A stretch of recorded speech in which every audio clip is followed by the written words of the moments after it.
What's going on, guys? Welcome, listeners. This is your host, Yogi. Joining me up here drinking a swig of whatever he's drinking. It's Chick. That's his new name. That's what we're sticking with. Um, that's an inside joke. Uh, Down below, it's Eb. She has on some shirt, and she's also fighting on fires of American Outlaw. So, hats off to you. And last but not least, down below is our special co-host for tonight, who wants to interview Mr. Benny Delgado. How are you doing, sir? I'm doing good, thank you. How about you? I can't complain. Trying to enjoy it a little bit by how it's going. That's about it. I'm ready for spring break. I'm Same, mentally checked out. same. I have mentally checked out for the last 3 weeks. Damn, that's a little. That's a long No, ass it's gap. not. No, it's Lots not. to unpack there. That's God damn. It's not. I got like a I had a couple kid come to me days. today and be like, "Hey, Mr. Barr, I need to redo my project." I was like, whatever. You can redo it. That's fine. Yogi's live on air, like, fuck these kids. Yeah, exactly. 100%. 100%. My phone will be Because we're like, "Do about not to disturb start, me." spring break starting. You guys are on your own. Oh yeah, no, I told my students 100%. Come May 24th, you're on your own. Like, Damn. you're on your own. I'm How long sorry. you been saying that though? For the 3 weeks you've been mentally checked out? Yeah, 100%. Oh, I okay. gave them to the 24th. I said May 24th. Any project you got due, because I only get 3 projects. I give a fall, a winter, and a spring. I was like, if you haven't turned in one of those 3 projects, you're going to fail. It's not hard. That's Just math. turn it in. You pass. I teach seniors. Like, it's an easy ass class. This class don't count for nothing. One of them is like make your own high school. You can make it fucking Hogwarts for all you want. I don't care. Just turn the project in. I'm sorry. Oh, I'm just hi so Benny. Benny, it's so good to have you here. So you work for the team that of the man that's not here because he's still being a family man, I guess, out here in these streets. I was always being a family man. Yeah, I can't fault him this time A though. roll Can't fault him. Tell us a little bit about your role with Ford Madison. Yeah, so my role with the club, it's a minimal role, but still I'm very involved in a lot of with the club in pretty much in a lot of aspects of the field. So mainly my main responsibilities is on game day, where I kind of take charge of the coordination for the arrivals of the away teams, the referees, and then ensuring that everything that occurs before the game, halftime, and after the game follows like the league protocol and the league schedule.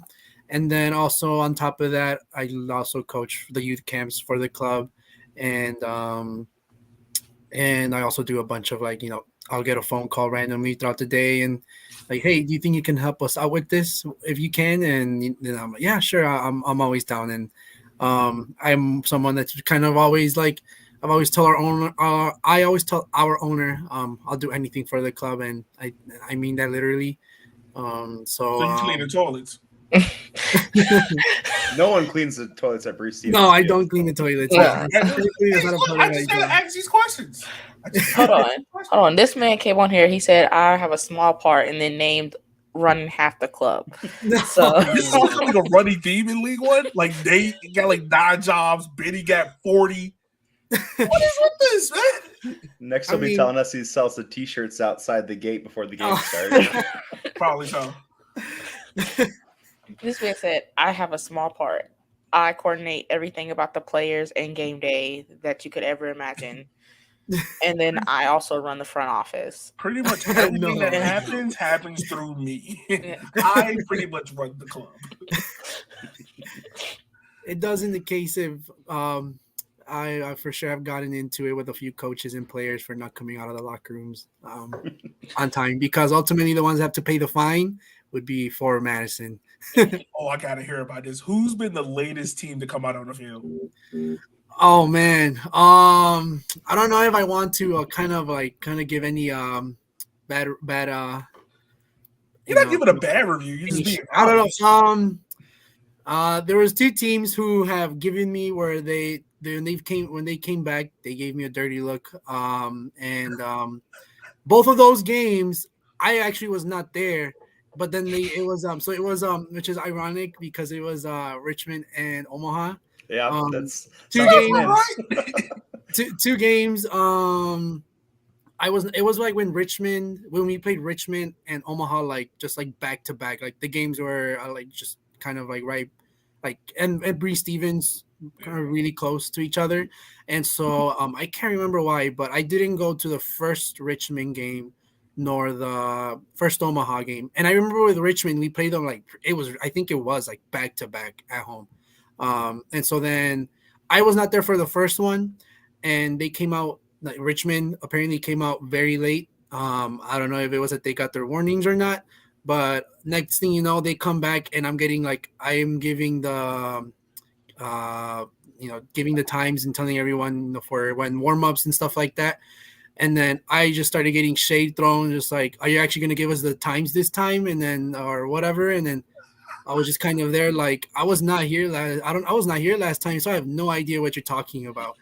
And then Omaha walks in, and then like I think pretty much like their whole staff just they saw me the one standing there because I'm standing there when teams and referees when teams arrive to the stadium, and I pretty much just got like a really nasty, like I'm talking like oblivious, not even trying to hide it, like dirty, like side eye, just kind of like staring me down. And like, what happened last week? And I asked one of my coworkers.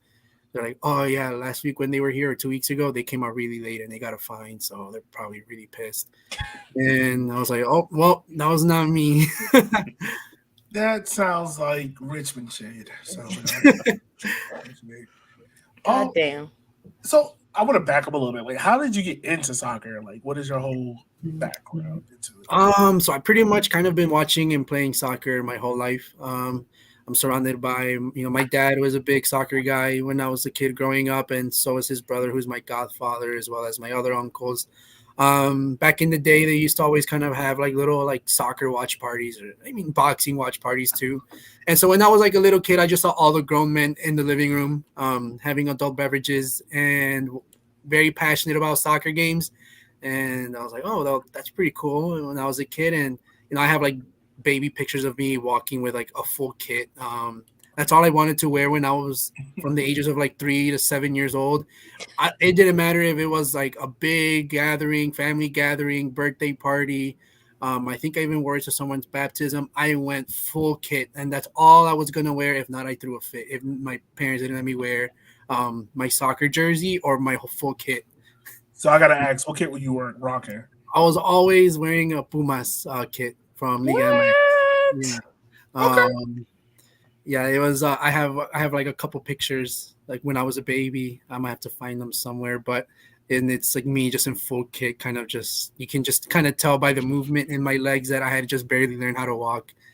And yeah, So Pumas. you was having a great time last week when they came back and beat Revs, huh? Yeah, oh yeah, I had a great time. I went with my godfather. Well, because my dad does not drink anymore, but my godfather does, and so and I was like, you know what, I'm gonna go have a good time with my godfather and have some drinks and watch the game. And I was telling him the whole day, they're gonna come back. We're the king of comebacks. Like we got this. And then he's like, nah, I don't think so. 3-0 and New England is like pretty decent. And then Oh, he hadn't watched them play. Oh, that's what yeah. it was. And so then I was like, no, it happens. I mean, when people play, it doesn't matter if it's America, Cruz Azul, or Pumas, just the teams that play in Mexico City. I feel like there's always like some sort of like arrogance from American teams where they go down there and think, oh, I'm gonna be fine. Like the elevation's not gonna do nothing to me. But I remember watching that game and like 15 minutes in, Brandon Bai is like you can just see it like through the TV that he's like gasping for his last air. And I was telling my godfather, and I was like, did you see that? Like they're done. Like it's 15 minutes in and they're like dying to catch their breaths. They're gonna come back. And then the third goal, I jumped out of the couch, started yelling, and but at that point I had quite a few drinks in me too. So all right. So first of all, Revs fucked that up because all you needed was one. Yeah, all they needed was one. All they needed was one, and they got 0. Well, I kind of had that feeling it was gonna happen because Bruce Arena the night in the press conference said we don't need to score goals. Pumas does. And so everybody was like, oh no, they're gonna park the bus. This is where they're going to kind of maybe shoot themselves in the foot, because like you said, all they needed was one goal. It's a very Bruce Arenas That's trip. yeah, that's accurate. That's a Friendly very Bruce statement. reminder. Friendly reminder to our listeners. Traditionally in soccer, you need to score goals to win. That's kind of the point of the game. You know. I'm no Brendan Mays over here, but I tried. Exactly. I don't know analytics, but I kind of think you need to score. let's put that out there. I The don't big know alligator eats the big food, right? why. Yeah. I'm like, Right, so Benny, how did you get started with Ford Madison? I kind of trails kind of a long way back. So when I was about 16 years old and I was like playing in high school, I developed a friendship and a connection with Peter Wilt, and I kind of knew Peter then since then. And then when I'm from Chicago, and I went to school like an hour south of Madison. And so I just reached out to Peter when I was in high school. I reached out to Peter and he offered me like a 2 week like training trial or whatever with Indy 11. And then and after that, when I was like in college, I reached out to Peter because there was like rumors floating around that there was going to be a proposal for team in Madison and that Peter Wilt was going to be a part of it. And so I messaged Peter Wilt and he thought that I was going to be playing. But my freshman year of playing college soccer, I suffered in my first season like 3 concussions. And so Damn. yeah, Like, it was not fun. It was not fun at all. The hell y'all doing in Madison? The fuck? This was in Beloit, Wisconsin, which is kind of a small. What the hell are y'all doing in Wisconsin? Yeah, it was, and they all happened in training too. They all happened in training, which was like really, and they were all like really, really like unfortunate stuff too. But I remember like in both of them, I just like everybody thought that I passed out midair, like going for headers. One of them was like in a header challenge, and me and my teammate accidentally like bumped heads, and he was the one going full force. My head just kind of like hit off his head, and then I went just boom straight to the ground, and then everybody just kind of was like, "Oh no, that's a concussion." And then, that's how you know it's bad. yeah, Not that we're making light of head injury. yeah. But yeah, No. so then Peter thought that I was interested in playing or something, and so he was saying, you know, give me some film, or at least when we start planning trials, come to a tryout if you don't have film. And I was like, no, I think my playing days are kind of done.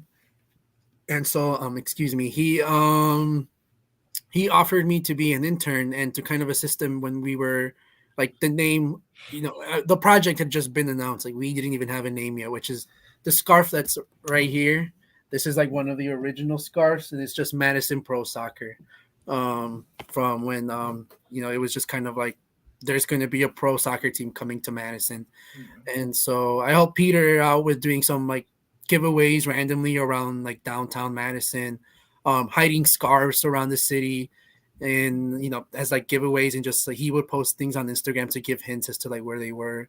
And then from there he turned me into an intern, and then I went off, and now it's like where I've been, which is more part-time, and yeah, just he really got my feet wet. And then it was also kind of a big like thank you to Daryl Short as well, who wanted to get me involved with our first head coach, as well as our assistant coach Neil. Neil's still with the club, and he's always been like really good to me. I know he's someone that definitely has like a big impact, I think, in the community here. And then so then ever since then, yeah, just kind of been with the club and done quite a lot of stuff for the club too. I mean, we can tell you do a lot of stuff for the club. You got 40 jobs. Right. Don't get tired. So you've been with the club since its inception. Yeah. How have you seen it grown over these last few years, and what are you hoping to accomplish this year? I think that's something that makes kind of Madison really, like the club for Madison, like kind of really unique in terms of the support. I think I was not expecting the first season for us to have 4,000 plus people averaging at every game, because I mean it was like really really cool. And where I sit at in the stadium. So now you guys might have to look out for me as like maybe like a little Easter egg. But if when you see subs coming on, the person right behind the player is going to be me. So I'm just like right there, like I'm between both benches behind the fourth official. And then you just see our supporters group, the flock, just buzzing loud, the drums, everything. Like we have a lot of supporters group, and everyone just gathers into the flock, and it's loud, and then it's contagious because then everyone in the stadium, they're like, oh, the songs are catchy. And it's Wisconsin, people are having a good time, they're drinking, and so then everybody just tries to get involved. And like the flock is like kind of like people are sitting in their seat in the other end, and they see the flock, and everybody wants to like gather in the flock end. um and then further on beyond that, I think what's been really impressive to me, I think, just as a soccer fan, like I'm just always been a soccer nerd. I've been watching USL for years before there was a USL League One. And so my kind of fear when I found out about, there was going to be a team in Madison, I knew there was a lot of potential in this city. But one thing that I was worried about was what I've seen with so many other USL clubs was maybe the first year goes really well, and then there's a lack of consistency of being able to keep fans to keep wanting to come, or just like interest in the club around the city and stuff like that. So I think the consistency of like that we've gotten strong support throughout the years is like a huge testament of the club. And then furthermore about how like the club looks to grow, it's just I think our social media team is really really good, and especially in connecting with not just for Madison fans, but pretty much fans all over the league. And I think there's a couple of other teams in the league too who are really good at it too, and not just us. And I think it kind of shows sometimes. I think the only thing that's tough is that, and something that nobody hides from around the club, front office and the technical staff, is that we haven't had success kind of like on the field in terms of, I think we've only made it to the playoffs once, no, twice, I think. Yeah, twice with Daryl Shore, if I'm correct. No, I don't remember out of the top of my head, but we haven't made it to the playoffs every year, let alone made it at least to the championship game. And so I think there's a lot of focus right now, I think, amongst the fans and the club, that we all want to do our part to ensure that we continue to kind of make it a great place for our players to want to stay motivated, and as well for our the rest of the technical staff. So I want to ask you this: like, what were some of the biggest things you had to learn during your first year of being like a kind of director? I think the first year was just kind of, I was the first season, when the first season started, I was like 19, 20 years old. And so I was just still kind of like shy, timid. And I mean, I always had confidence in myself, but it was just like a brand new environment. And for me too, being so close, to, behind the scenes. And then, I remember our first game was against Greenville, and, the name John Harkes is a big name in U.S. soccer. And so when it's the first game of the season and you have to tell a coach, like, you gotta tell your players to come out now, or you gotta do this, you gotta do that. I was like 19. I remember I was just kind of like, oh my God, like I'm telling John Harkes what to do. And so I'm telling John Harkes and his staff and his players what to do. And so it was kind of also just developing, kind of being comfortable in that kind of that environment, and just kind of just being yourself. So I think that's where I kind of grew and learned a lot. But more so kind of just, also learning kind of just standing your ground too, because at the end of the day, I don't want to be the one. I don't want to get a phone call from someone in the front office like, "Hey, we got a fine," or because of you, because you didn't do your job or anything like that. So Yeah, it was also about learning how to be composed, and then as I said, also taking responsibility to also care about the other team. Because if it was up to me, I tell Omaha, who's our closest rival, oh, you don't have, I don't know about warm-ups or whatever, just do something little to give us some sort of advantage. Like not turn on the AC. yeah. Oh, 100%. 100%. Well, trust me, dude, our players, I mean, that's one thing that's great that the club is also doing, is they're improving that. because it's something that's been complained from pretty much about everyone, the air conditioning and heaters. So, Benny, I'm Yeah. going to ask 5 questions. You tell me whether or not you are allowed. Well, I'm not going to say you. If I'm allowed to do this, if I was in your job, okay? Yeah, I think so. And my I don't full-time like where this job, is going. I work in education too, so you definitely be able to do this. Okay. So, I would ask, can I just make sure that the water's cold for the away team showers? Yes or no? That's usually the responsibility of the equipment managers and not So I'll pay him off. So yes. Then I make sure that the electricity is kind of fidgety. Not lights, touch the outlet and die. But the lights are very dim. You might stub your toe. Can I do that? At Bree Stevens, it would probably actually be pretty easy because it's a pretty old building, so it probably wouldn't be that just like City complicated. Stadium. Thirdly, can I make sure that they have, instead of Gatorade, just like a bunch of fiber, so that way, around the 40th minute, they gotta go. And then there's no toilet paper. Am I legally allowed to do this? Probably not, because especially if something's missing from a team locker room, like the away teams get really, really frustrated and they'll report it to the league, and then you don't want to get a phone call from club owner, kind of okay. telling Last you. Can I say hey, warm-ups are at 8:00, but really they're at 7:50? Is that okay? You'd be able to do it, but it would also be you probably get fired for that one. So YOLO, got you. Okay. I think you really buried the lead there. The real trick is to do what Chattanooga does and just have all the locker rooms and shipping containers, so the other team just uses their bus. There we go. Gotta go big brain, third eye. I wonder if that's There what are no- Northern you can't get Colorado's going to fined. do. Yeah. You can't get fined for the bathrooms not working if there are no bathrooms. You That's know just what? common sense. Third eye tweeting. Third eye. I like that. Also, joining us on the show is the father of the year, the father of 2, Mr. Kyle Call. How are you doing, sir?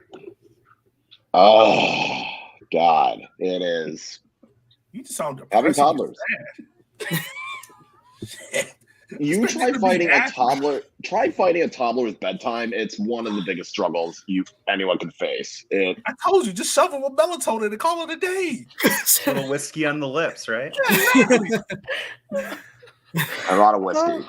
That's what Cocomelon's doing his job. It is what it is. He what? 2? We're He fine. He can recover. We got Cocomelon. It's fine. Cocomelon is doing the job. Cocomelon's probably worse for your kid than whiskey. Let's be being honest. Yeah. Yeah, but no one can trace the whiskey problem back to me. Cocomelon's whatever. I can just say it was on a timer. It shuts off eventually. Whiskey, if something goes wrong, then all of a sudden I'm going to get a call from CPS. He might be a little drunk, but nobody knows. Just say he's tired. There you go. Problem solved. Maybe with Desmond that could work. With Sterling, no. The kid has too much energy, and it would be very obvious something is wrong with him. Oh my gosh. Now that Kyle is here, let's get into the real nitty gritty. How much does the flock piss you off on game days? Them popping smoke, knowing it's not allowed in the league. Like, come on, give us the real. I'd like the record to show that I did not ask that question. No, it was all me. It was all me. I'm waiting on this answer. Same. Wait, was that question for me or for Kyle? Oh no, it was that's for you. 100% for you. Oh, Kyle, I can answer it too. I love You it. know, Every all time- those problem solvers. I was going to say, I don't know how much of the match day ops that happens on the flock I can get pissed off with, considering I'm in charge of it. No, I love it, and I know also other players that have played or other teams when they play against us. That's something that they always kind of say. I think just because the flock end is so close to the field, right behind the net, like the smoke and just everything feels like it's there. And then I remember we've rattled quite a couple goalkeepers because the smoke is right on them. Fans are right behind them. The drums, they can feel the drums too. And I mean, you can feel the drums God, I hope from Harvey Van is from never a midfield. goalkeeper in League One. I remember they got into the head of like New England Revolution's 2 goalkeeper. I think it was. I can't remember which goalkeeper, or it might have been Tucson's, but I don't remember. But I remember like the fans. He made like one mistake, and fans are gonna let him hear it about it. And I mean, he was like right behind them, and all you see is our fans just kind of just right behind you, just I don't know, just saying a bunch of. I can't hear from my end, but you can just see the hand motions that they've had quite a bit to drink. So I'm like, that must be funny.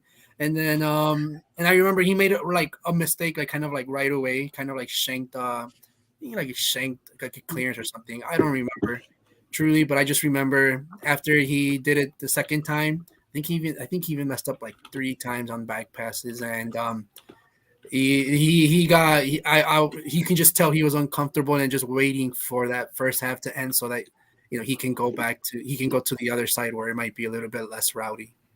Okay, all right. Cal, get in here. Ask these questions. All right, yeah. You got secrets? No, well, here's my question. I have always wondered which player who's the best player to like talk to or interact with that you've experienced out of the 4 Madison players? Like in the 4 years, or yep, in all 4 years. Damn. And then we can do this year. I would say Noah Fuson, Ronaldo Lomeli. Yeah, Noah was definitely probably like the guy who made me laugh the absolute most. I mean, Ronnie was also just a great guy, just always really cheerful. We're like just really sociable. I would say the majority of players have always been like that, but you just kind of, I don't know, some of these guys just their personalities are, I would say, are a little bit more like open. So the ones that just came stuck. Maybe it's recency bias too, but I would say the 2 would be like Noah Fuson, Ronaldo Lomeli. But I mean, like Adi Jepson, Justin Suko, Derek Gebhard from last year, and these. I mean, first season, Josiel Nunez, he was a character. I really miss Josie. Trying to Paulo Jr. He was also really cool guy. He seemed like he was always like a serious guy, but just a really cool guy.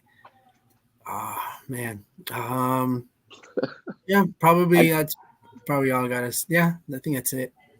That's a pretty solid list. I'm not surprised by any of those. Just based off of their personalities, I figured that those guys would have been the ones that would have been said. But the other question, I have no clue if this has been asked, but what has things been like? Obviously, going from Coach Gerald Shore and to Carl Craig, and now to Coach Glazer. Like, what are some things you've noticed maybe that weren't there in the past, or what are some like key things that differentiated each coach? Oh yeah, I like that question. I would say, I mean, I truly have nothing but really good things to say about Daryl Shore. I think that Daryl was like a really good kind of like motivator. I feel like if there was one thing that stuck out to me is even the second year, even if we weren't as good, you can just kind of sense that like Daryl's like the guys truly appreciated, and I think would respected the opinions of Daryl. From the beginning, because I remember I was with the team in pretty much the whole preseason that first season. Since I was in school in Beloit, Wisconsin, and our preseason was in Rockford, Illinois, when they're like 20 minutes apart. So I was able to be there like so close and pretty much every day. And from like the very first day, and even when we held private tryouts and invitational tryouts, like guys right away wanted to impress Daryl. And I think in terms of style of play, I think I see some similarities between Daryl Shore and Matt, and I think that's kind of because I don't know. I found it interesting that I found some similarities because they were both goalkeepers. So I feel like I don't know. Maybe there's something about like a different way that goalkeepers see the game, in the sense that like Daryl, with Daryl, it was, I think, in my opinion, at least from watching and whatever my analysis might count towards, but I feel what Daryl was a lot more about structure on the field and organization going forward and transitions and on defense, and especially big on not allowing a lot of open like a counterattacks. Like he really truly wanted to prevent counterattacks, so sometimes it kept like numbers back, but it helped keep like that consistency. and I feel like I see some of that now with like Matt Glazer, and the way the team's playing. We just played the Fire 2 on Saturday, and it was like I think we went 4-1, 5-1, something like that. Yeah, 4-1. Yeah, 4-1. And I thought I was kind of judging hard on some of the Fire kids, but then that's the thing, right? They were kids. They were literally, I think their oldest player was probably like 22, 23. But what you saw, I think, in Matt Glazer style is you see really like sharp soccer, in both on and off the ball. I think one thing that like I don't know, is just like really really sharp on when they're going forward. He for sure wants them to attack with intention, but still, I think one thing that we'll see a lot with our new head coach is I think you'll see us being a lot more consistent this season, which I think is a good thing. As long as it gets us into the playoffs and being consistent, I think would be really nice. And then with Carl, I feel like I love Carl. Carl was, man, I love that man. I truly, truly did. But I mean, his style of soccer, I think, fit perfectly for like the flock and like the atmosphere and the energy of our fans, because I feel like the way they played, it was really direct, just like high energy pressing soccer. And so when you got the drums going, the fans singing, and it's just like it keeps you on your feet. You want to be on your feet, just being like as a spectator. And so when you're like a player, you could just genuinely see how that style of play fit really well into the players, because it caused the players to really play to the energy of the crowd. And so yeah, I mean, it's like three different people. Like Daryl is very professional. You can tell that guy has been around in the business for a long time, and he knew what he was doing. With Carl, it was really energetic, really funny guy. Just, I mean, man, I can't say enough good things about Carl Craig. And then now you got Matt now, who's like he's gonna strike everybody as like this really quiet, this really shy person. But he kind of reminds me as like I coach too, and I'm kind of the same way. I can come off to sometimes like in practices or talking to my players as kind of like a quiet coach, but Matt is like just talking to himself on the sideline, just talking to Neil or to other staff or to the players on the bench.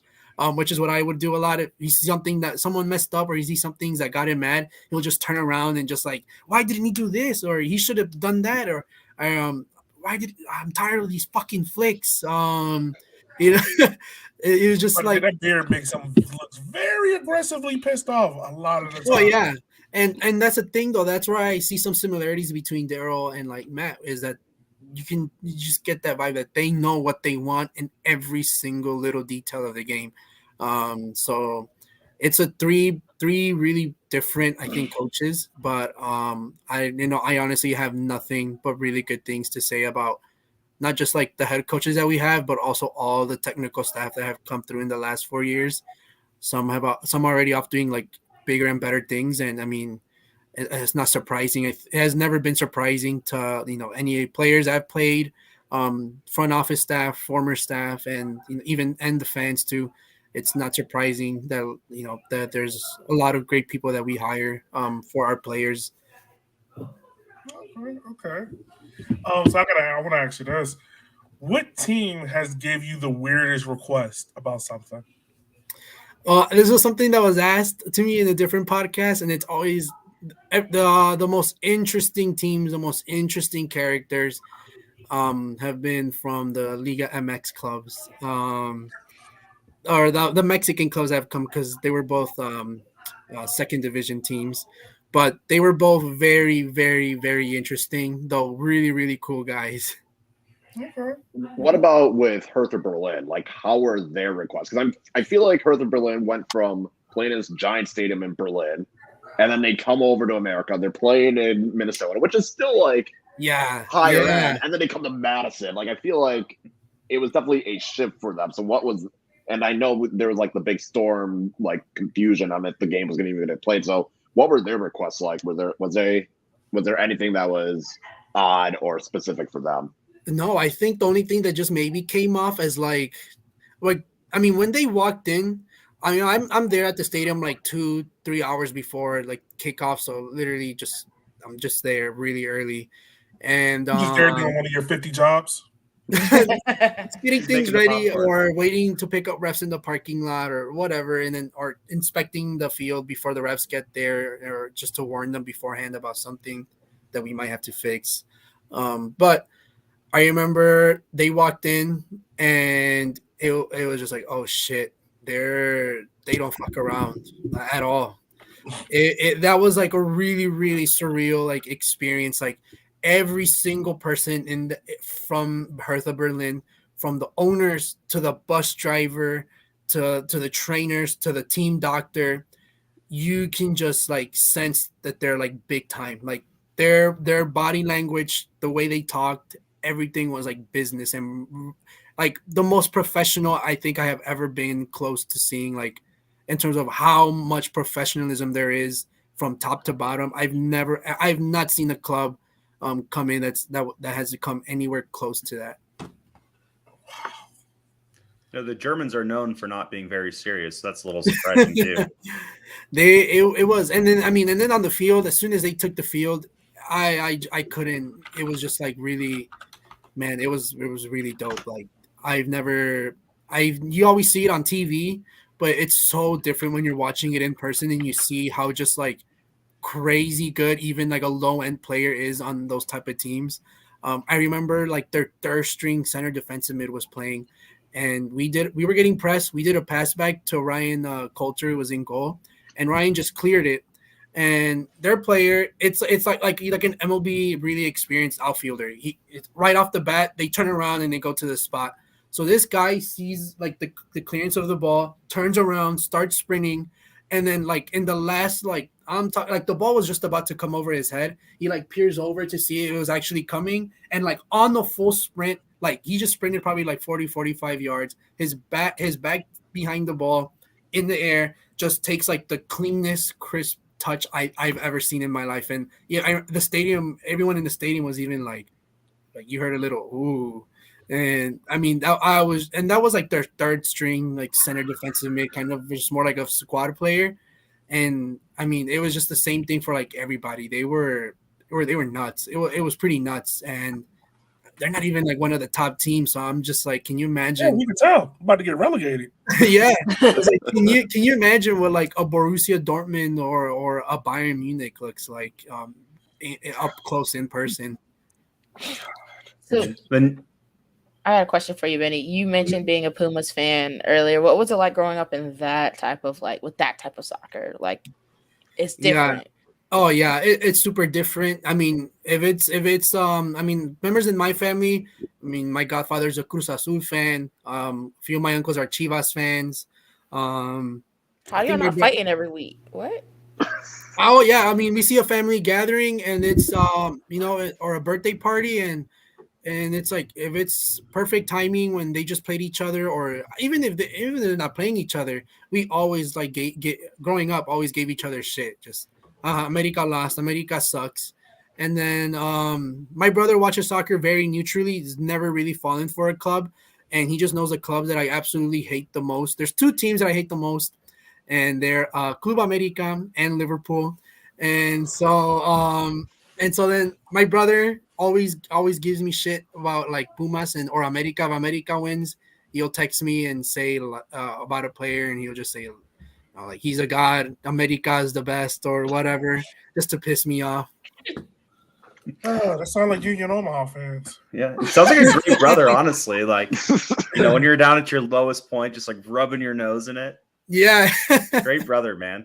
Yeah, no, Luckily and then us are I fighting. mean, yeah, my brother gave me so much crap after the 3-0 loss against New England. He was like, "LOL, Pumas is so shit they can't even handle an even more shit MLS team."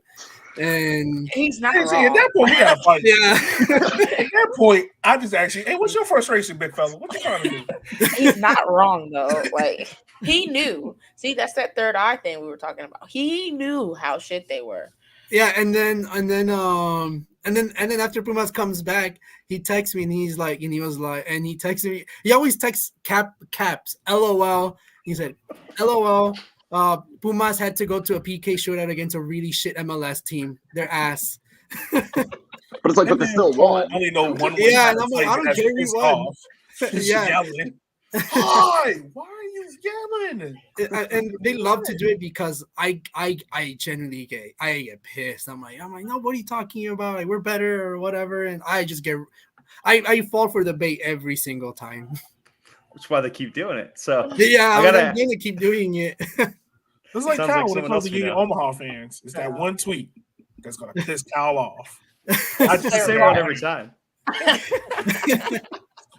Like I gotta ask. Matured, thank you very much. And a couple Twitter bans have made me growth. They've done their job. Yeah, growth. I haven't called anyone a bitch ass coward in like 2 weeks. Till tonight. I gotta ask though. So now you've been working with Ford Madison for a couple years. So let's just say, hypothetically, here in what are we 3 weeks out from the 9th?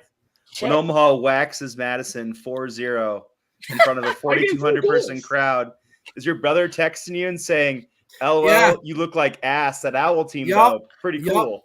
Yeah. So I mean, my brother sometimes I mean he's I brought him to Madison quite a few times, and and I mean he just loves to get a reaction from me. So one time it was against Omaha and we lost. I think it was at Omaha.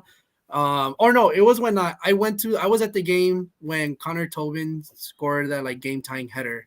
But my brother texted me right after that game. I mean, he knew that I was there, and he texted me right after that game. You were working. Yeah, he texted me. He texted me, "LOL, I've never even heard of Omaha, and you guys lost." Hey, yeah. See, at that point, I'm actually like, hey, bro, you trying to fight this out? We blooded all, but it's work. Blood spill blood. What you mean? Yeah, and then like I remember when I think once we lost to Tormenta, he did the exact same team. He was like, "What the hell is a Tormenta? You guys lost." Okay, I'm not mad at that because everyone asked that question when they first came in the league. He was asking valid. He was making good points. I'm just saying. Was he? I like your brother. I'm just saying. We got the same energy. Finally. Sounds like a great guy. Love to get a beer with him. Sadly, my brother doesn't drink. I'm the only one in my family that drinks. I just need him not to text in like caps. I know. Where's the spoon? Why are we yelling, bro? What is a Tormenta? I'm my bad. Sir. I'm just trying to ask. Yeah. You know his phone's figured it out too, where when he goes to hit that all caps and hits that L, it just already spells out LOL, your team sucks, and auto predicts. Yep. Right. You already know so you insult somebody, right? Okay, but here you go. Oh gosh. Benny, how long have we been talking? Oh, 43 minutes. Well, let's keep going. Benny. We have another like 35 minutes before we're even at the halfway point, right? Oh yeah. Then we'll end it, and then we'll talk about questions. Yeah, we'll end it, then we'll talk about our regional food for the next 40 minutes, like an interview. That's literally what I'm here for. Benny, you said you went to school in the Wisconsin area. You now working with Ford Madison. It seems like Wisconsin has kind of shaped you as a fan and as a person. Oh yeah. How do you hope to take everything that you've learned and apply it as you move forward, even if it's not with Ford Madison? No, yeah. I mean, I've said this to my mom all the time, and like I genuinely I was so shocked at how much just being in Wisconsin impacted me, even though I was in the border in Beloit, Wisconsin, right in the border of Illinois and Wisconsin. Now I was only an hour and 20 minutes from Chicago, so I was really close to home. But I genuinely was so shocked at how much I was found myself falling in, kind of just like really falling heavy for the Wisconsin cultures. And it truly started because my first coaching job was when I was a freshman in college. I was an assistant coach for a varsity girls soccer team. And it was like a small town, half an hour away from me, and it was like, and even just because it was just it's not a soccer town really, or it wasn't at least that much when I was there, but it was a huge community of like supportive people of their town, and like, I mean, people would actually come to the games. Even though, I mean, I played high school in Chicago, in high school in Chicago, and even though like soccer, everybody pretty much, or a lot of people watch soccer, kind of rarely would like my high school games at least be really packed unless we were in the championship game or something like that. Um, but like for us, and then even more so, I just kind of like, I genuinely had very kind of like very like negative thoughts of Wisconsin. I genuinely thought that Wisconsin was going to Same. be a place where like there were going to be probably, I was like, maybe because it's a girl sport, not that many people are going to want to come out. I just felt like that was going to be such a huge Wisconsin thing for some reason, especially in a town, in a small rural, like 98% white town.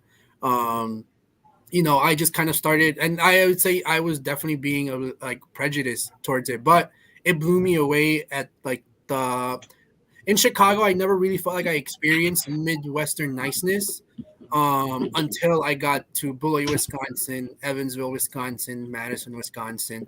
I mean, just the people that I've met, the people that have opened their homes to me, let me stay at their homes, invited me out to drinks.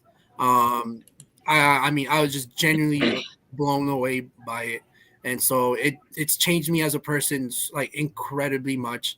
I'm a completely different person than who I was when I first, took my first steps into my dorm room in Beloit, Wisconsin. I think Wisconsin really has like taken me out of my shell and really helped me grow. And it's because I just, no matter, even if it's someone that I met yesterday, here in Wisconsin, that person would generally be there for you and be a good friend of yours. I don't think I've really met a lot of bad people in the Wisconsin, but at the same time, I know they exist. And I think I've also been very, very fortunate. Um, I mean, I've never really, I don't know. It definitely kind of is like, I feel torn because I love it here, but at the same time, there's a lot of issues in Wisconsin. Okay. Yep. Just like the state legislature. Perfect example of it. Yeah.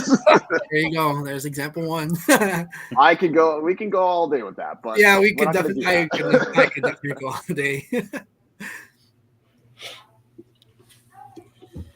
So- I have a question. Oh, you have a question? I have a question. The Yogi looked like he had one, but go ahead. I mean, my question don't count. Y'all can ask. Why don't your question count? Now I gotta hear it. No, I can wait. Okay. He's just setting this up. It's gonna be like, what's your favorite snack after a game day or something? Well, you know what? This chick already asked it. What is it? What I snacks really, you giving out pre and post game? my post game ritual, whether it's I mean, whether sometimes I just want to be by myself after a long day, or I go out with I do invite a couple players to join me, and my post game ritual is getting Stella cider and cheese curds. That's Wait. my post game ritual. Huh? Cider, cheese curds? No, it's a Stella Artois like cider beer, like apple cider. But those still don't match. Yeah, I like thought he was something. out here double fisted. Like, hey, I got these Stellas and ciders, dog. What's good? So I bet Yogi and Ebony don't know the secret about Wisconsin cheese curds. So that's a little secret the three of us have. Oh no, I've had them. So- I was there for a while, and they're so Yes. fantastic. I was gonna They say, still, do they you still know don't match. yeah. Do you know what the good ones do, Yogi? What? If you have good cheese curds, what do? I don't know.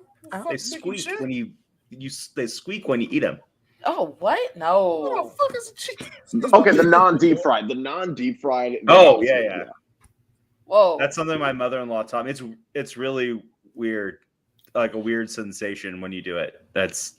I don't personally enjoy it, but some people do. See, now I got a problem with that. I got a problem with that. But also that don't match. It don't match. Cider and Cheese cheese and beer? curds. Why not? Cheese and cider don't match. That's But it's very. okay. I would It's disagree. a very French 'cause thing. If you're, I was gonna say, if you're gonna have cider, that's close to wine, and you have wine with cheese. Like, Yeah. Okay. Like, it's not like he was saying he's gonna have like gin and tonic with cheese curds. Well, you said post. What's your pregame meal? I typically kind of sometimes I don't really eat So you do the JT Camara. Yeah. Oh, yeah. What is with y'all? Well, I usually don't eat. before games? I don't eat because that's one of the perks about being a Forward Madison staff member. You can get food for free, so usually right before That's where all halftime. the shirt money is going to. Now it makes sense. I have 5 kids. Y'all gotta feed the whole goddamn staff. I get hungry after halftime, after kind of like the big chunk of the day is like done.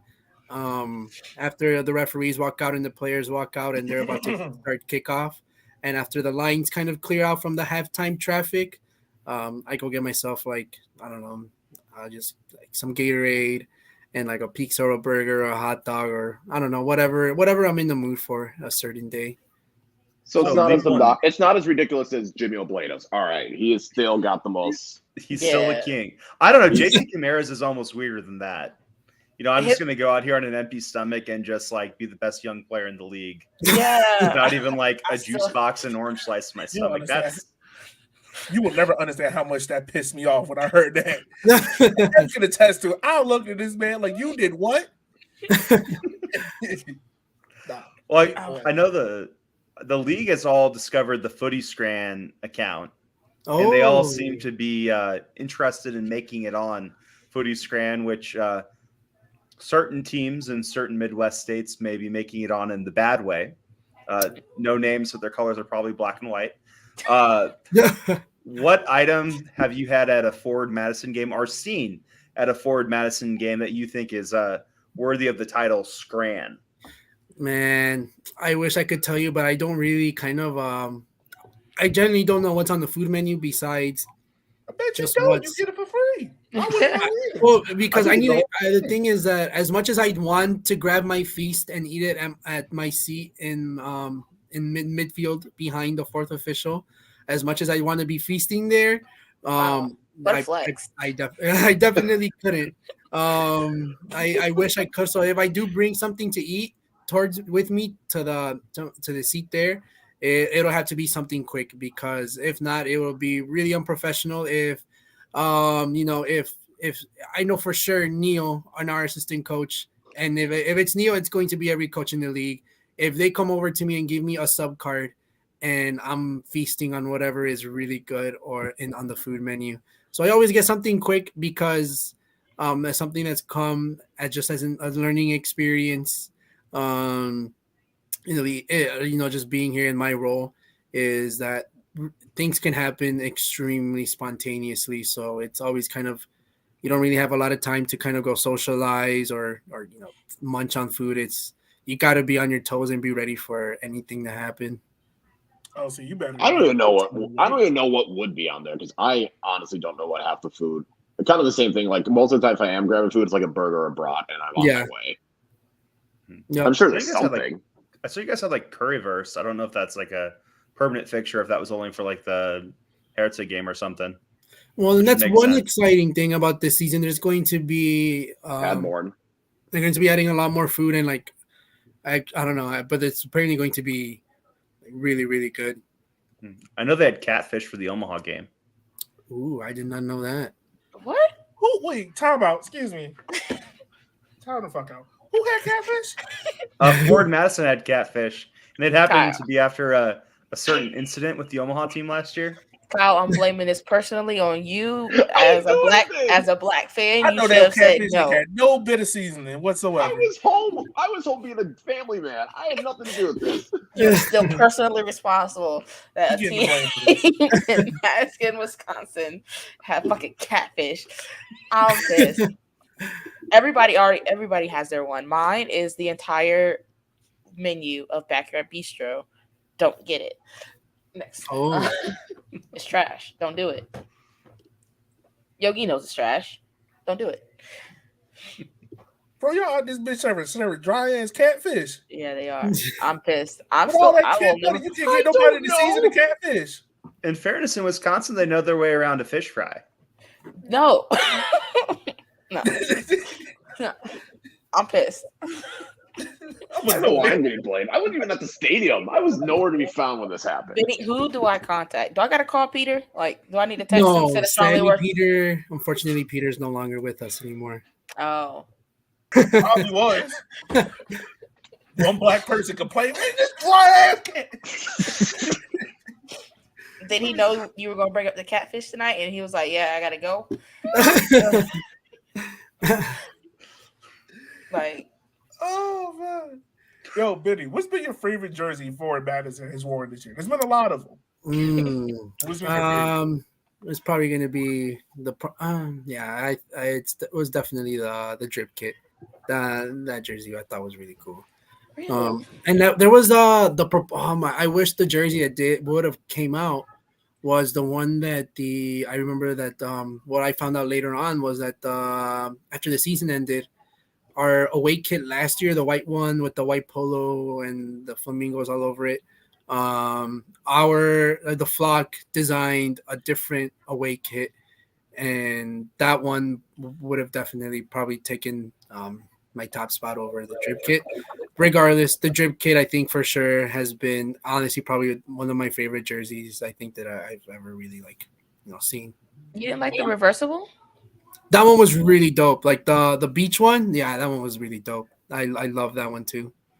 There's been a lot of good ones. Now, okay, I want to ask you this question about that jersey because that's the jersey they changed at halftime, right? Yeah. So, what was going through your mind? Because like it takes a while for the players to get in there because they gotta change all this other stuff. They gotta rest up, learn like how much you was like, hey, look, guys, I know we're doing a wardrobe change, but No, this was on the road, by the way. Oh, yeah. Greenville. Well, something that I mean, I don't know. Some people might know, but something that every team takes 2 jerseys. For each player travels or in their locker room has at least 2 jerseys. And so I think mostly they'll get changed. Or so for example, if you're playing in Fort Lauderdale and it's 90 plus degrees and humidity and your jersey is dripping sweat at halftime, you will change that jersey to your other jersey. And so with that reversible kit, maybe a little secret that I'm letting out about that kit in the locker room at least was that some of those jerseys that the players have were not reversible kits. So like the black kit was just the black kit, and then they would have a different jersey for the for the beach theme one. So there were, but obviously some players give their jerseys away to their family members or their friends, and so that's when you started seeing the reversible kits actually coming into the locker rooms. But I would a lot of them were just the one kit and then just change, or the jersey, just the one jersey, and then you change at halftime or whenever to the other one. Okay. Oh man, this has been a hilarious podcast. This is a great. Forward Madison sells dry catfish sandwiches. Man. And there's your food. There's your food for the time. There's your food input. Yeah, but I'm really disappointed. Don't serve dry ass catfish. Check. And you won't get flamed in the comment section. That's it. Like you got like the standards. They're like right here. And all that money y'all spend on kids, y'all can at least spend a little bit on Obey. And I've toured your stadium, and it's a nice fucking stadium, and you have a really good professional chef. What else did he use besides salt and pepper on that catfish? Pepper's a little spicy for the Wisconsin palate. Ooh. Probably For some, yeah. Get the fuck out of here, man. I mean, I was always curious to see how the culture, when we had the culture night, how that, because we had black-owned restaurants come by and serve the food. God, how much I need to raise for your bail fine? We'll discuss that off camera. Okay. Benny, before we get you up out of here, my man, who is the one player that USL League One fans should be looking out for this year? Who's going to be the guy that's like, oh, he's the superstar of the team? That's a really good. Oh man, that's a good question. There's quite a few players that I'm excited about from across the league and with us in Madison. I would say the one I'm definitely I think that everyone is really excited to see is I'm completely blanking on the name right now, but the striker that Tormenta has signed, that played Which for one? Spurs. Oh, That Kings was, or not Kings? yeah, yeah. I don't remember, but They only have 16 strikers and 2 defenders. Yeah. That So Kingsford kid that they signed is supposed to be really, really good as well. Is it yeah, Sterling? It might be Sterling. They have a Sterling. lot of good Yes, I guys. think it is Sterling. Yeah. Yeah. I'm excited about that one. I think it'll be exciting, even though I know a lot of people were just like, oh, well, that was a guy I was like falling off his career or whatever. But I think that's something that I mean, I have just learned from watching is that you should never judge really a player from where they were playing, because we've had a lot of guys come in to try out with us or train with us who are playing the University of Wisconsin or Northern Illinois University. And then, or even when we had tryouts, there's a kid who played D2, D3 who just kind of like impresses you. Um, but yeah, he's one. And then I'm actually really kind of excited to see Jake Keegan back in Greenville. I think he's for sure, I think he's going to be a little bit more happier there. And I think he'll feel at home. It's not really just any shade. It just didn't work out as the way that we all kind of wish it did in Madison, and Yeah. it's due to multiple reasons. And Jake is a really professional guy who truly gave his all to the club. I love Jake Keegan. I still keep in touch with him to this day. So, and I'm excited because I know what he can do when he's comfortable and when he's in his game. Because, yeah, it's just he's not a young player. That's just the reality. He's not 21, 22. So you can kind of hold on to him, and he himself can't stay somewhere where he just didn't feel comfortable, because it's about trying to be the best now. So I'm excited to see him. Another returning player is I'm excited to see Alex Morel in back in Tormenta. I've known Alex since from when he got drafted with the Chicago Fire, and he played the one season in MLS with Chicago Fire. And I genuinely have always loved him and followed him when he was in with the Rowdies in Tampa Bay, and then when he was with Tormenta. So I'm excited for that one. I'm excited for him too. And then, but the player that I've just been absolutely stoked about is Drew Connor at Fort Madison. I've known Drew Connor since I was like 16 years old, and me and Drew have kind of known each other for a pretty long time. When I met him, he had just barely signed his homegrown contract for the Fire, and so I remember the first season was when he had just been let go by the Fire, and I truly, truly wanted him in Madison. I tried to pitch it into Peter at that time that we should try to go after Drew. And so now that he's in Madison, I'm very excited, and he looked so good this past Saturday, and I know he's also looked good the rest of the preseason. And I mean, I went to go watch him play in Nisa this past season too. I'm Drew. I've always loved watching Drew Connor play, and it remains the same today. And I think he's absolutely going to tear the league apart. I'm very excited. So Drew makes his team of the season. That means you get him the check, right? Just, That means Maybe. Benny gets a promotion. yeah. And then yeah. That what's would be left nice. besides owner for him? What's up? What's left besides owner? What kind of promotion are we looking at? Head coach, I don't He know. do have 50 jobs. All right. Technical Yeah, director, like Jake Jake Edwards like the up to. technical director. No. I mean, I do a lot for the club, but I do it like just out of like I said, I love the club, and I genuinely feel blessed being a part of like just a pro soccer team, even if it's in a small capacity. I love it. Like, it's genuinely like a dream come true to be able to call professional soccer players friends. I've gained a good friendship with a U.S. Soccer Hall of Famer in John Harkes, and I struck a little friendship too with his wife Cindy when she came to Madison too. So like, I mean, it's all been surreal. So for me, just being a part of it all, it's so dope. I feel like like a little kid is like like again it brought that excitement back.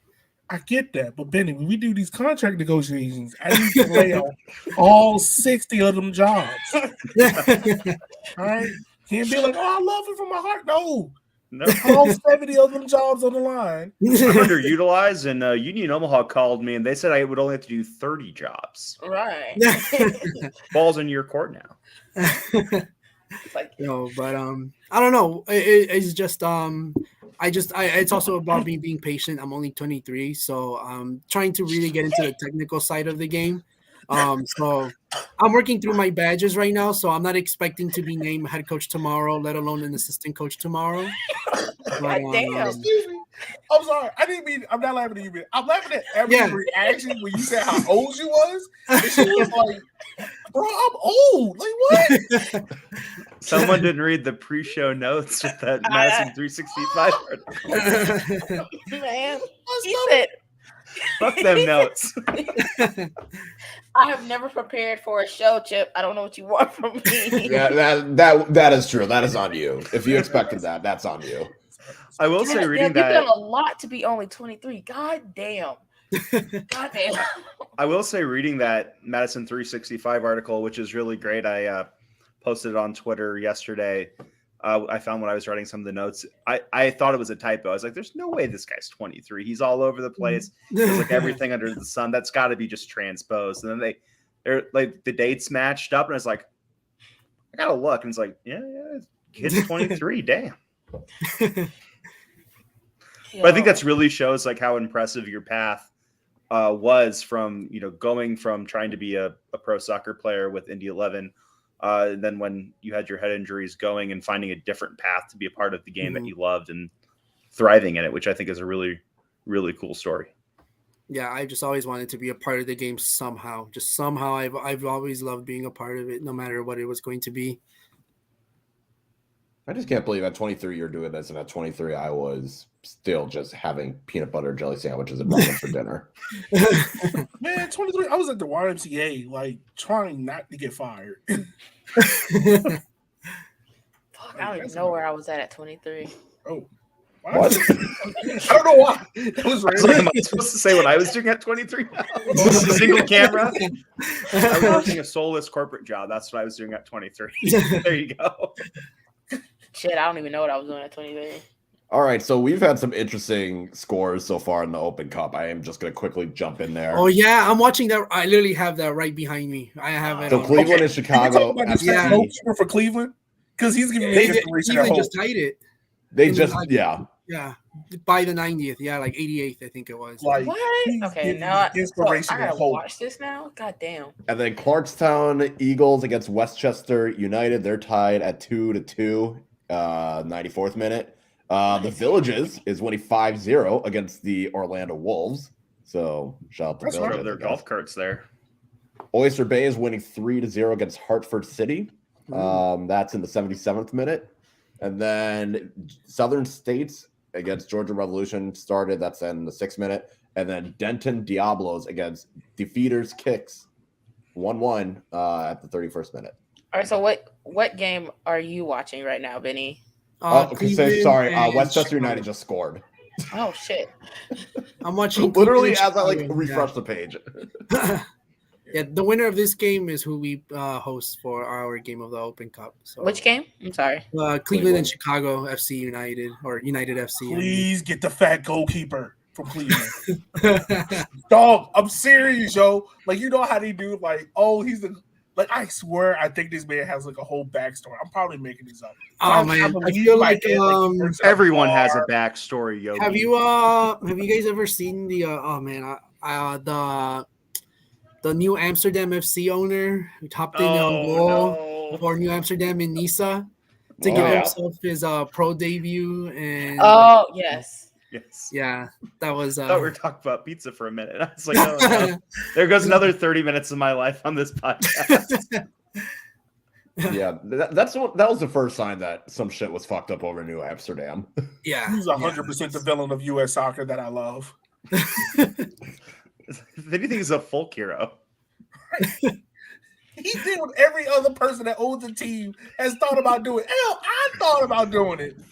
I mean, to be fair, that's what I thought too. I was like, man, that's kind of effed up. Like, I thought about our owner Connor. I'm like, well, at least, or just Can you imagine? I just was telling myself, can you just imagine if like our owner Connor just decided one day I'm gonna step in goal against Union Omaha in our biggest game of the season or something? I hope he does. Give him that idea.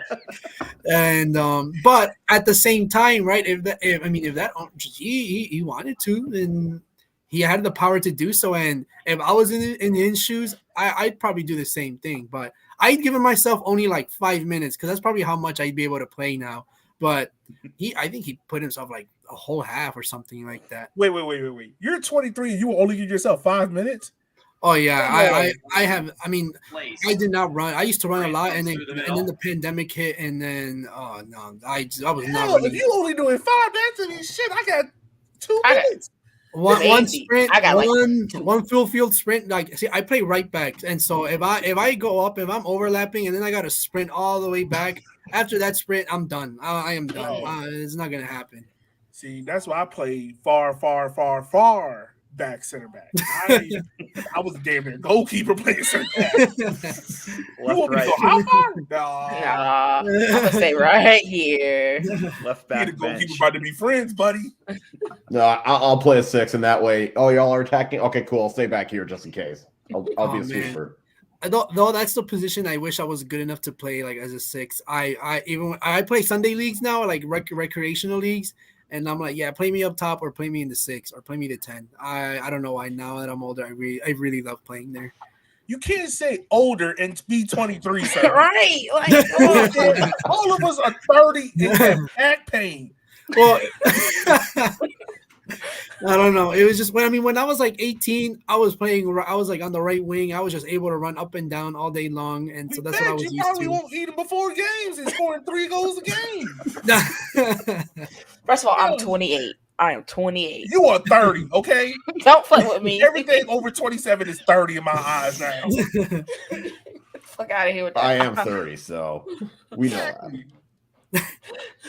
I'm 28, 30. 28. That Hartford City game looks boring now. It is 3-0. That's what it is. Well, I know I'm going to get in trouble if I don't ask this question. So I know last year, Omaha had the opportunity to clinch first place in the league by beating Forward Madison. They did not. They lost 2-0. The fullback turned striker made sure of that, even did a little dance on the Omaha bench because it was like 20 degrees out that night. After that game, it comes out that what motivated the Madison players that day was the Who Gives a Hoot podcast about the Forward Madison team and their playoff chances. So I won't ask directly about that. You can comment on it if you would like. What factors go into the motivation of some of these guys that maybe aren't fully related to what's the game in front of them? Like, do you think like stuff like that impacts these players at the League One level? Oh yeah, especially more. I don't think players take it as much as in a bad way, but there's guys that take it as they want to prove a message. And that's one thing that I had heard from was that the Omaha coaching staff was pretty chirpy too, and they wanted to prove a point. And so one player specifically, I don't know if you remember this other incident, and I love this guy, Tank Josiah Trimmingham. He was the one that when he scored in Omaha and chipped the goalkeeper, and he went over to Omaha's bench to celebrate. Jay was not happy. That was the funniest shit in the world. Yeah. So that was one of the most gangster moments in League One because I literally thought Jay was about to throw a chair. In retrospect, go full Bobby Knight. In retrospect, it was pretty funny because I know for a fact, and hopefully I won't get in trouble for saying this, that they were. Whatever. I mean, if I do, who cares? I know for a fact that they had the champagne in the back room, they had the tarps, they were just waiting for, the game to look like it was going in a good direction. They're going to tarp off the locker room for the celebration, and I believe that was the goal that made them be like, well, let's just stay for the day. Yeah. I wish I traveled for that game. I wish that was my trip to Omaha because Josiah's not with the team anymore, so I don't mind sharing it out. But I had been texting with him, and he said he really wanted to score a goal or 2 or 3 because or 4. Why not? Yeah, because he just wanted he really wanted to beat Omaha, and he really wanted to at least to score at least a game winner against Omaha because I don't remember. I don't know. I do remember, but I'm not gonna say it. But I don't want to get dirty looks either this season. I'm kind of trying to step away from getting in trouble in dramas because I've gotten into it quite a bit. You don't need Neil sending you a message after the match. No, Again? it's not. No, it's not Neil. But Neil has that. I love Neil. That man has everyone's back. Players, coaches. He's got your back. He's got your back. He had my back on a certain other incident, but with that one, it was members of the Union Omaha coaching staff had been saying that Josiah Trimmingham is the worst player in the league, does not deserve to be playing in the league, and is really trash or something along those lines is what I was told that they were saying. And so Josiah wanted to go out there and send a message. So that's why he went over to the bench and right in front of their he didn't even like on the sideline, literally got in their face. And I believe he was physically on the bench. Yeah, it was so cold the bench player was inside. And so like I mean I did not think that. I was like, there's no way there's no way he's gonna do it, right? And then he scores, and then they turned the camera and he's on the bench in front of Jay Mims, and Jay Mims is like, what's going on? And I was watching it at home, and I was having some beers watching it, and they tuned into that, and I was like, everything starts off with a beer. I was like, yeah, seriously. I had like 2 beers. I was like 2 beers in. I'm like, did 2 beers really get me that drunk? Did that really just happen? And then, there's something in this shit. And then I go on Twitter, and then that was like all that US League One Twitter was kind of talking about was like, did Josiah Trimmingham just celebrate in Omaha's bench? And I was like, oh yeah, oh never mind. I did see right. That was a glory. He said, "Fuck your feelings, violence enhanced." Like yeah, that was some goat energy. I think that was like I honestly had never. I mean, you hear players say all the time, that's what they want. You want them to like. I mean, players want to motivate themselves and say, "I'm going to score a goal," or "We're going to keep a clean sheet," or whatever. Or I'm gonna make sure I hold this guy down. But that was, I think, the first time that I genuinely I saw it in his eyes too, and just like from talking to him, he was serious and that he was gonna do it no matter what. That was pretty cool. That was cool, and just to see all that, I thought that was also really good shithousery. So I love seeing some shithousery happen. Especially, I'm like, we need to see that more in this league, man. Like, come on, I it just makes it more entertaining. I just think it's also like players, you just like stand your ground too. It can be if no one else is doing it, they're gonna get intimidated when you do it. And I mean that's what kind of happened with Josiah Trimmingham. Like that night, he was the boss.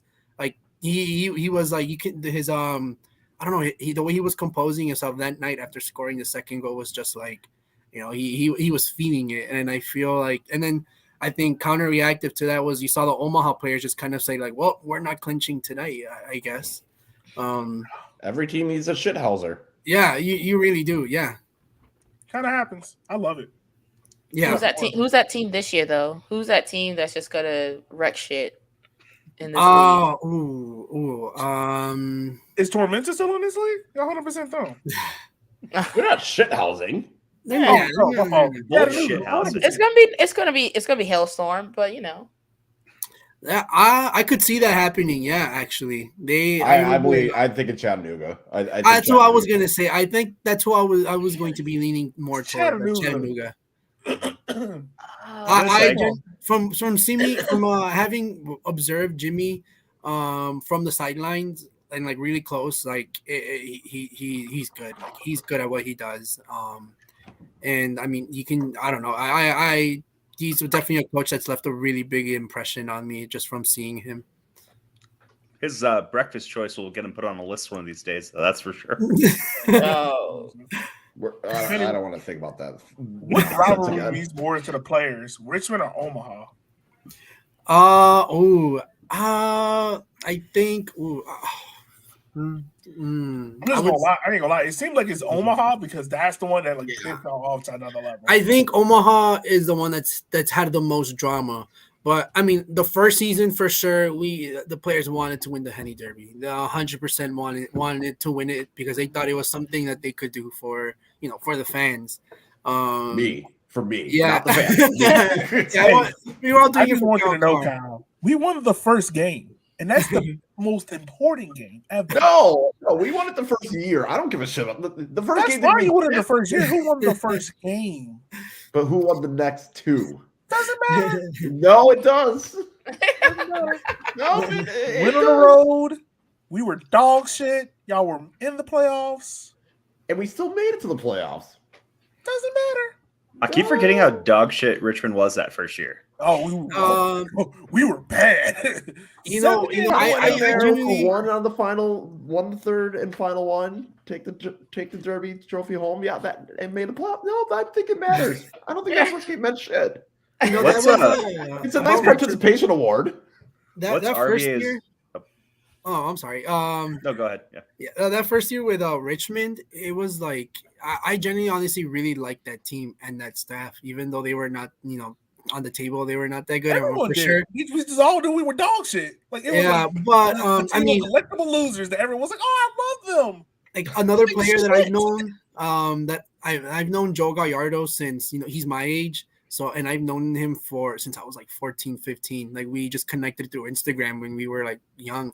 And he's the one that made it. He was like playing for Monterey Academy, U.S. Youth National Team.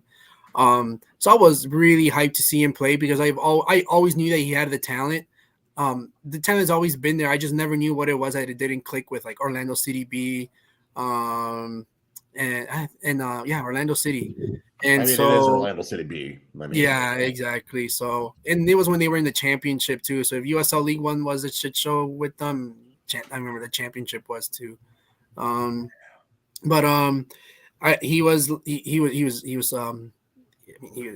baller. And I mean, it's not surprising that he got a transfer to Liga MX like right after, especially since he still had those Mexican connections.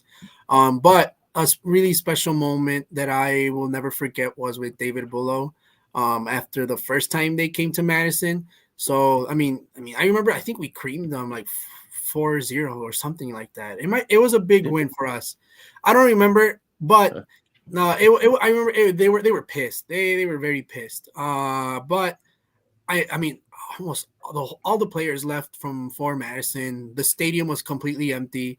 And so I'm walking up the tunnel to see if, like, did I leave anything at the refs table or maybe something that I could help out in doing? And then I look up, like, at a railing, and it's David Bullo just like standing there and just like no headphones on, nothing, just like looking around Bree Stevens, looking at the field, and just kind of like, you just kind of like taking in what he just was in. And so when he came back down, I just kind of like I introduced myself fully to him since the game was over, and it looked like him being pissed kind of went away, and so and then I told him, I'm just getting into coaching, and so like I learned a lot from watching you or whatever, and I was like I just saw that you were overlooking the field too. It's like you're just like enjoying the view. I said something along those lines, and he said, I'm really pissed that we lost, but these are like nights that you kind of like dream about being in, because that night, I mean, we had like a close to a sellout that night. I think we had the smoke out too that night, and like I mean, the Flocken is always super loud, especially Saturday nights. And so he just like genuinely like just expressing how much he loved. It was like a night that helped him at least remember this is like why he loved doing it. Just great atmosphere, a good game. And so that kind of really like struck me because he was pissed that he lost, but he genuinely appreciated what he was doing. So I've always held like high remarks towards him. So when he passed away, like kind of honestly like hit like really, really hard. Let alone when he got fired, I was also I was looking really forward to seeing him again. And then unfortunately, like I didn't see him anymore after that first season. Yeah, we all were. Rest in peace, Benny Delgado. He was a great coach. He was my guy. Oh man, Benny, I just want to say I think everyone on here is also thinking like this has been a super fun podcast. Now I know that I have to bring hot sauce and Obey to Breeze Field whenever y'all do that. MSG. Yeah. That, Lord Jesus. Kyle, I'm really disappointed in y'all about that again. We'll do better, I guess. We'll do better. Yeah, got to. What you mean do better? Be better, damn it. Benny, where can everyone contact and reach out to you on social media, man? Because you got an amazing story, my guy. Twitter, it's at Francisco Benny, and then my Instagram is BennyD10_. And then that's something too. I mean, I love talking soccer. Like, I mean, that's why I was so happy that I got invited to come on, because there's not that many people that watch USL League One. So you know, it's a small but growing community. So just being able to talk about something that I love watching, USL League One, being able to talk about it with other people, it's dope. It's really cool. I enjoy it. Word. Also, one last question. USA Mexico, how much are you rooting for chaos? I want chaos. I want chaos. I think U.S. Soccer's had enough Twitter drama for the week. It's not even game time yet. I mean, even if they win, there's going to be Twitter drama. U.S. Soccer. There's going to be Greg Berhalter critics. I've actually met Greg Berhalter, and I mean, he's a good guy and he knows what he's doing. And I think he's doing a decent enough job, and I think he's doing what every other coach would do, which is pick players that he knows and that he feels will do well and get the job done. You know, we're all going to disagree, but ultimately, I mean, he's kind of accomplished a lot. I mean, yeah, that's fine. I don't get it. I just want to know how much you're rooting for chaos. I mean, you know. Oh, I want to see Mexico. Oh man, I don't even want to say it out loud. But say it. You can say it. Say it. Come on. I want to see Mexico win 5-0 with 6 red cards. I want to see Mexico lose because I want Tata Martino out. I've never been a fan of him. I've never been a fan of him since he took over, and I was a big Juan Carlos Osorio fan. Daryl Shore, our first head coach, was an assistant for Juan Carlos Osorio, and Daryl Shore taught me a lot of the things that that Juan Carlos Osorio taught him. And one of the most, I can't remember what I was talking to Daryl once, and he told me, I'm going to tell you what Juan Carlos Osorio told me when I was with him in Fire. It's like, opinions are like buttholes. Everybody has one, and they're all stinky. This is also true.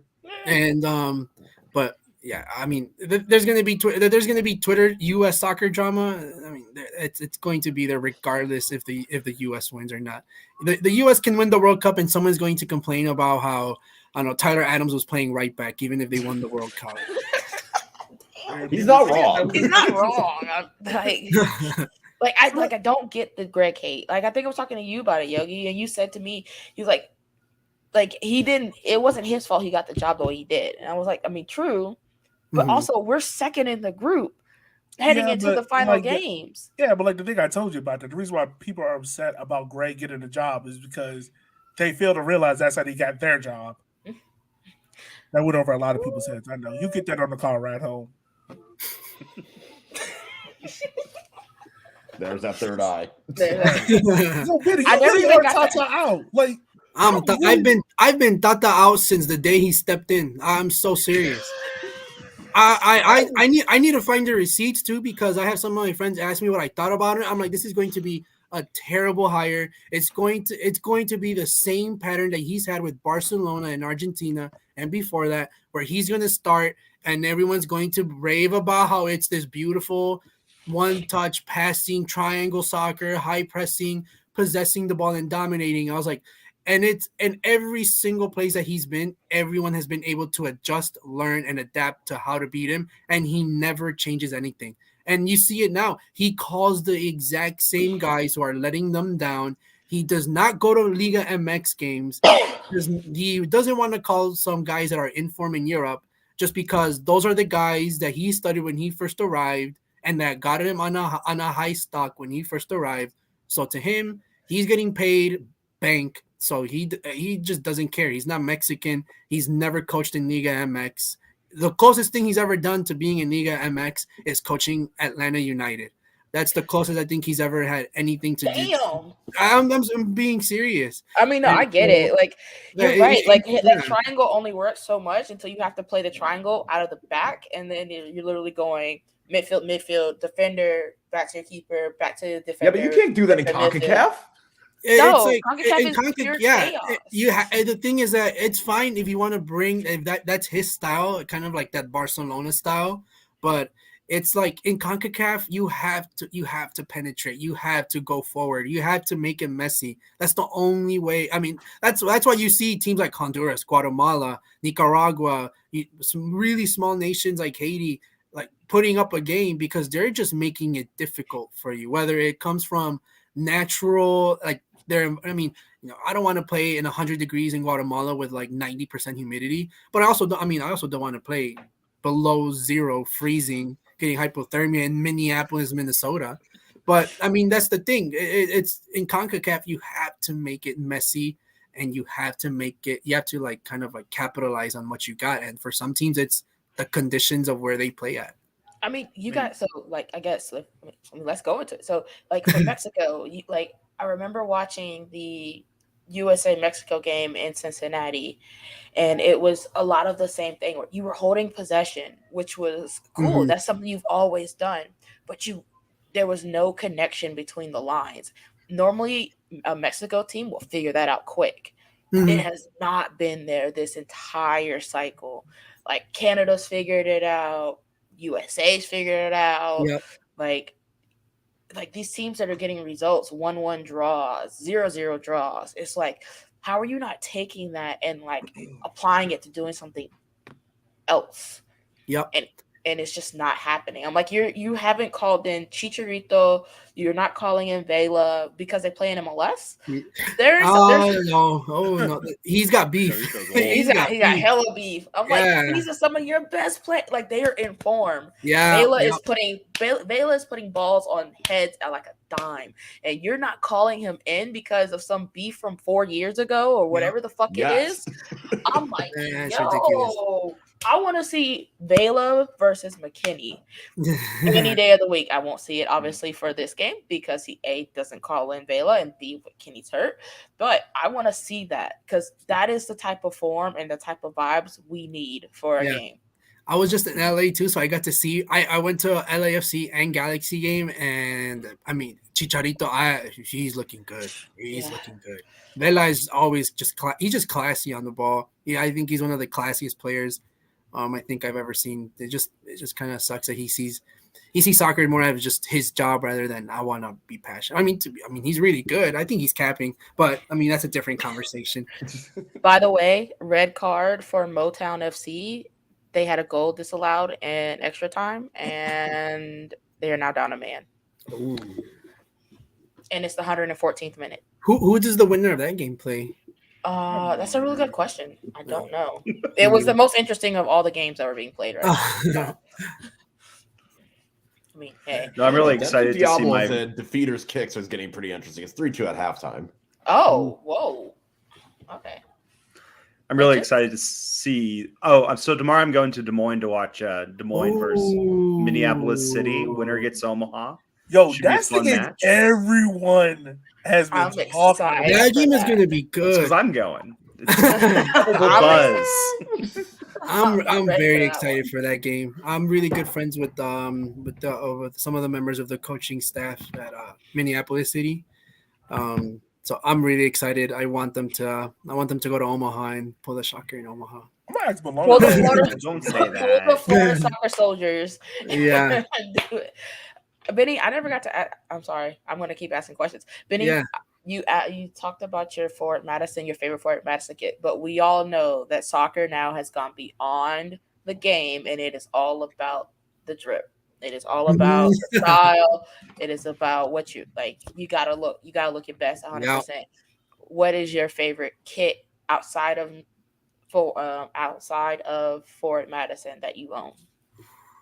Oh, that I own? That you own or that you want to get? The only jersey that I have from another team is I did do a jersey exchange the first year with Pato Botello Faz, who was with Lansing Ignite the first season. So I have a Lansing Ignite jersey somewhere. It's in actually no, it's right there. I was about to hang it up because I'm starting to, I just started putting my scarves up on my wall, and I got a Chicago Fire flag hung up on in my room too. But oh man, I've always actually wanted a Richmond Kickers kit. I think their white red kit always looks fresh. I've always been a fan of like black kits, or like, so Union Omaha was also one that I was interested in getting. I was kind of upset nobody wanted to trade jerseys with me after the game when I was there, but that's whatever. Well, I got some they news get for charged you. too, so It's the same jersey as last year. yeah. So maybe you'll get lucky this year. Yeah. There's a little So star though. Star though. Oh yeah, the star. That's right. But or no star. We're No not star. Do Greenville. you have a star? Yeah, we won last year. 3-0 Greenville.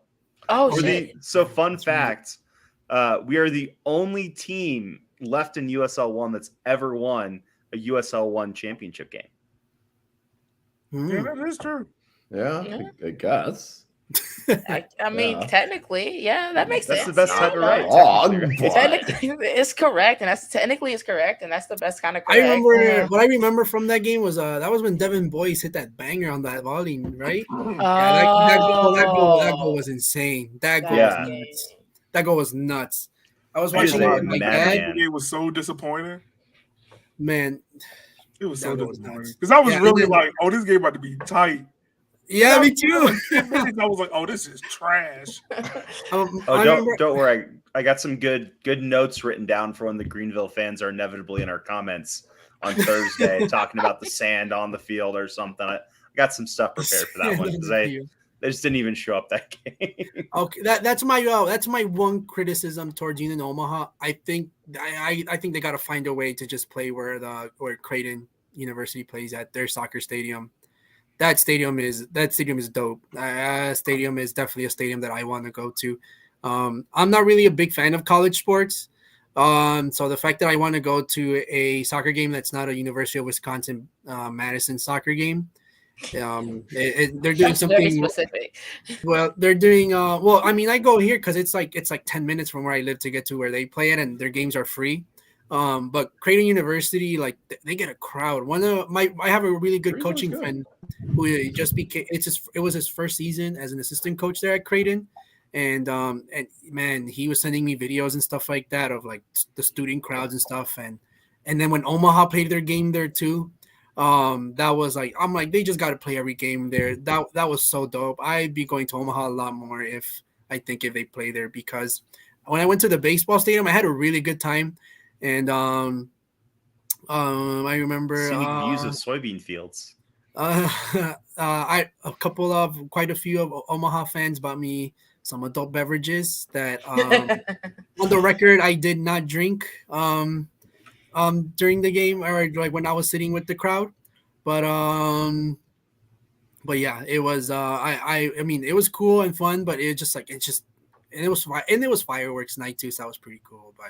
But yeah, if it was at Creighton University at that stadium, I think Union Omaha would be getting a lot more pull in terms of social, like, media traction, just going a little bit more trending and kind of being talked about around the league, kind of like how Madison and the Flock kind of were that first season when we had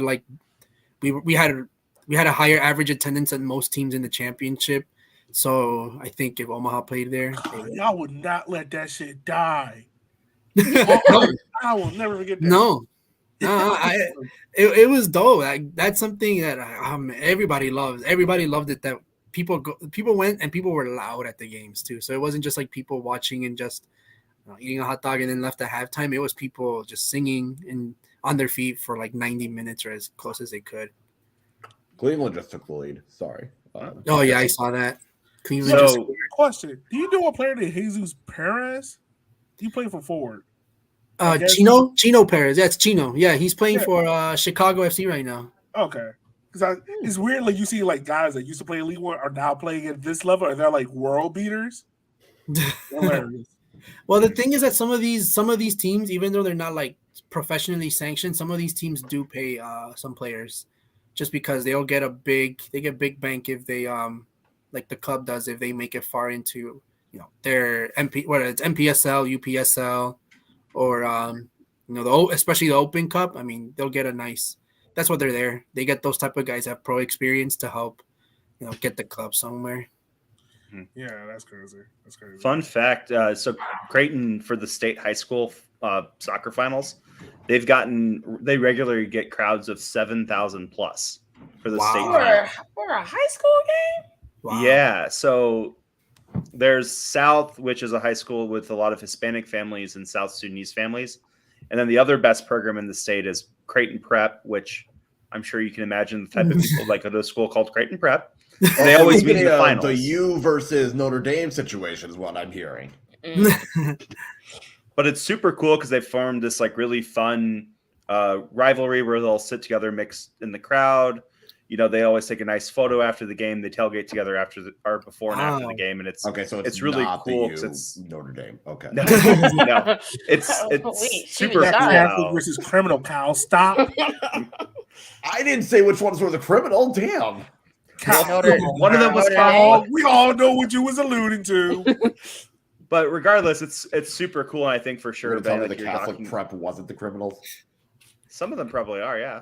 But I'm just anyways, saying, there's some. Okay, I'm gonna stop. Let me stop. We can talk about it in the after show. But anyways, for sure, if we play down in Creighton, I think you'd see a lot of traction because as you saw when you went out to the game, it's not really close to anything.